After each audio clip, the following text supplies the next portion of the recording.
ये नाज़रीन नाज़रीन आपने दोनों जमातों की गुफ्तगू सुनी, नून लीग और पाकिस्तान पीपल्स पार्टी की। इस्तीफा लेना था इमरान खान साहब का, लेकिन सूरत हाल ये है कि एक हल्के के इलेक्शन के पीछे दोनों जमातें अब आमने सामने आके खड़ी हो गई हैं। शैला रज़ा साहिबा, नून लीग का ये कहना है कि यहाँ पे जो है वो रिकाउंट कर लिया जाए, लेकिन पाकिस्तान पीपल्स पार्टी इस पर मानती नहीं। कल इलेक्शन कमीशन ऑफ पाकिस्तान में अब ये केस सुना भी जाएगा। आखिर एतराज़ क्या है? एक ये भी सवाल और दूसरा भी साथ ही ले लीजिए कि हुकूमत जो है वो इलेक्ट्रॉनिक मशीनें जो है वो लाना चाहती है, लेकिन ऑपोजिशन उनके साथ जो है वो किसी किस्म का भी हाथ मिलाने से क्यों कतरा रही है? जब एक सिस्टम ठीक होना हो रहा है तो उस पर फिर हिचकिचाहट किस बात की है? दोनों का जवाब दे दीजिए। अच्छा, सबसे पहले तो ये है कि जब पीडीएम में भी सारी जमातें थीं तो गिलगित बल्तिस्तान में भी बहुत सारी जगह पे हम एक दूसरे के खिलाफ इलेक्शन में मौजूद थे। और जहाँ तक इस्तीफे वाली बात है, अब तो पीएमएलएन भी ये समझती है कि इस्तीफे देने से अगर हुकूमत गिरेगी तो गलत बात है, शहीद हो जाएगी। और हम भी यही समझाते थे कि हमें इस्तीफा नहीं देना चाहिए। अब दोनों ने इलेक्शन लड़ा है, दोनों आमने सामने आए हैं, किसी एक की हार जीत होनी थी, हो गई। अब एक राइट है कि अगर ये रिकाउंटिंग चाहते हैं तो इलेक्शन कमीशन जो फैसला करेगी वो मंजूर होगा।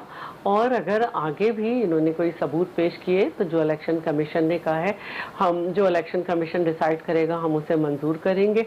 और मैं ये समझती हूँ कि हमें इतने महज़्ज़ब दौर में दाखिल हो जाना चाहिए कि हार जीत का असर हमारी ज़बान और हमारे इखलाक पे नहीं पड़े।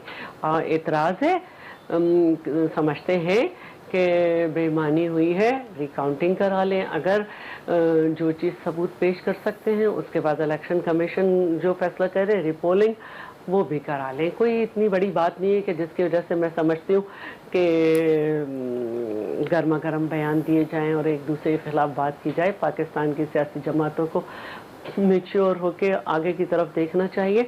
दोनों ने अपने एतराज़ात इलेक्शन कमीशन के सामने रख दिए हैं और मैं समझती हूँ ज़बानें भी बंद रखनी चाहिए।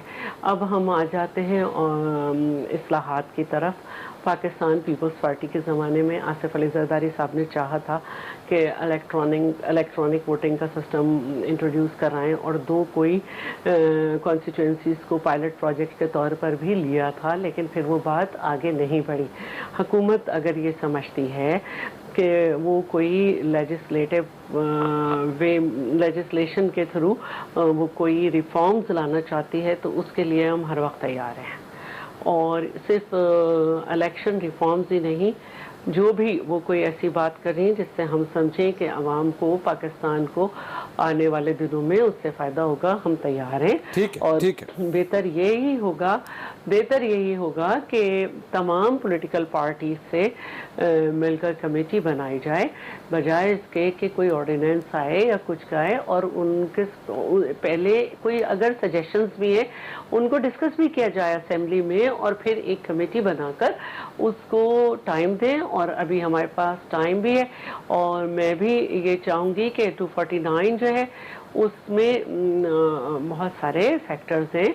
जैसे 2018 के इलेक्शन में नून लीग ने सिंध से एक भी नशिस्त हासिल नहीं की। मैं शैला साहब आता हूँ, वो बात लंबी हो जाएगी, मुझे जरा इजाजत दीजिए, वो बात लंबी हो जाएगी, मैं जरा जल्दी से आगे जाना चाहूँगा। आबिद शेर अली साहब, सर मुकाबला आप लोग इमरान खान साहब का कर रहे थे, ये पाकिस्तान पीपल्स पार्टी के साथ एक नया महाज खुल गया है। पाकिस्तान पीपल्स पार्टी के ऊपर इतनी तनकीद, वो आप लोगों के ऊपर तनकीद कर रहे हैं, ये क्या हो गया? इमरान खान साहब से मुकाबला करते करते आपस में मैच खेलना शुरू हो गए। मैं मंसूर साहब, एक आपका जवाब देने से पहले पीटीआई का वो हिसाब था ना, वो मैदान में 6 घोड़े दौड़ रहे थे, उन्होंने सरदार जी ਤੁਹਾਡਾ घोड़ा गिरा, उन्होंने जिन्हें सारे नौके लाया है, 6 नंबर पे आए। खैर मैं इनकी क्या बात करूं, जो शैला रजा साहब बैठी हैं, देखिए हमारे तहफ़्फ़ुज़ात हैं, एक इलेक्शन है, 15 से 20 मिनट के फासले पर पोलिंग स्टेशन हैं। आरओ के रिजल्ट यानी 11 घंटे की ताख़ीर। मैं खुद अल्हम्दुलिल्लाह 4 इलेक्शन लड़े थी कौमी असम्बली के, मेरे वाले साहब लड़ते आ रहे 88 से, अल्हम्दुलिल्लाह एक लंबी हिस्ट्री है। मंसूर भाई 8 बजे रिजल्ट आ जाता है कौमी असम्बली, 5 बजे पोलिंग बंद होती है, 6 बजे से बॉक्सेस खुलते हैं, आपके पोलिंग एजेंट जो भी अंदर होते हैं वो आपको टैक्स कर देते हैं, उस वक्त भाग कर आ जाते हैं। 8 बजे रिजल्ट आ गए, 9 बजे थार्ड पार्ट होकर खत्म हो जाता। मेरा सवाल ये है कि ये कौन सी आप हमें थ्योरी दे रही है, बता रही हैं कि 190 पोलिंग स्टेशन से पीएमएलएन आते हैं। देखिए तहफ़्फ़ुज़ात उठेंगे। 11 घंटे की ताख़ीर सिर्फ एक इलेक्शन, पहले वो दस्का में धुंध आई, आपने तमाशा देखा। अगर हम चाहते थे, देखिए इलेक्शन हो रहा है मंसूर भाई, लोगों ने पोल किया नहीं किया ये लोगों की स्वाब देती थी कि आपने वोटर्स को निकाला नहीं। मैं इस बहस में नहीं जा रहा, मैं इस बहस में भी नहीं जा रहा कि परसेंटेज क्या है, 15 सालों से हुकूमत किसकी है, लोगों की फिर चाहत में परसेंटेज बढ़नी चाहिए थी। जिस तरह डस्का में लोगों ने नून लीग की कारकर्दगी में अल्हम्दुलिल्लाह बढ़ चढ़ के हिस्सा लिया और 15 सालों से नहीं। आबिद साहब, एक सवाल यहाँ पे बनता है, आप लोग पिछले 6-7 महीने से फौज के ऊपर तनकीद करते रहे हैं, हर मुख्तलिफ तरीके से तनकीद करते रहे हैं। मिफ्ता इस्माइल साहब कहते हैं कि जनाब ये हल्का 249 के जो जितने भी वो बॉक्सेस हैं वो फौज की तहवील में दे दिए जाएं। तो सर ये एस्टैब्लिशमेंट का इल्ज़ाम जो है वो आप लोग पाकिस्तान तहरीक इंसाफ पे लगाते हैं, फिर खुद कहते भी हैं कि जी फौज की तहवील में दे दिए जाएं। हालात ठीक हो गए या नजरिया तब्दील हो गया? व्यू इस्माइल साहब से बिल्कुल मुख्तलिफ है। इलेक्शन कमीशन को बिल्कुल एक मुअस्सर किरदार अदा करना चाहिए और हमें उनकी कैपेबिलिटी पे भी पूरा इन्हिसार होना चाहिए। हमें अपनी फौज को इस कंट्रोवर्सी में नहीं डालना चाहिए। मैं आपको फिर कहता हूं, पीटीआई का भी वतीरा रहा है, सबका वतीरा रहा है, फौज का इस प्रोसेस से ताल्लुक नहीं होना चाहिए। ये काम देखने का है election commission of Pakistan. Election commission of Pakistan को चाहिए कि फैक्ट्स एंड फिगर्स को फाइंड आउट करें कि आखिर ये पोलिंग 11 घंटे क्यों ताखीर हुई।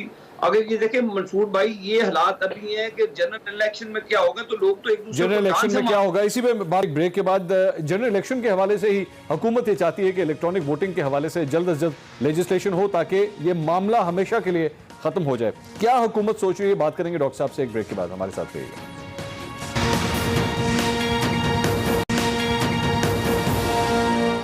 नाज़रीन, welcome back after the break. बात हो रही थी कि इस मुल्क में इंतखाबात किस तरह मुनक्किद किए जाने चाहिए। हुकूमत का ये गिला है कि हम इलेक्ट्रॉनिक वोटिंग का सिस्टम लाना चाहते हैं लेकिन अपोजिशन हमारे साथ इस सिलसिले में ताउन नहीं कर रही।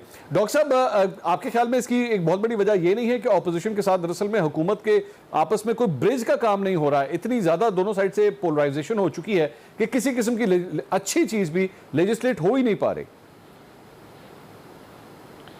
अच्छा जी, एक तो मैं सबसे पहले जवाब दे दूं क्योंकि आबिद शेर अली साहब फरमा रहे थे मुल्तान मेट्रो बस। एक तो मुल्तान पेशावर बीआरटी और फिर अपनी ये लाहौर की मेट्रो बस का कह रहे थे। जो पेशावर बीआरटी है उसके तमाम अखराजात, उसकी तमाम चीज़ें जो है वो एशियन डेवलपमेंट बैंक के ऊपर पड़ी हुई हैं।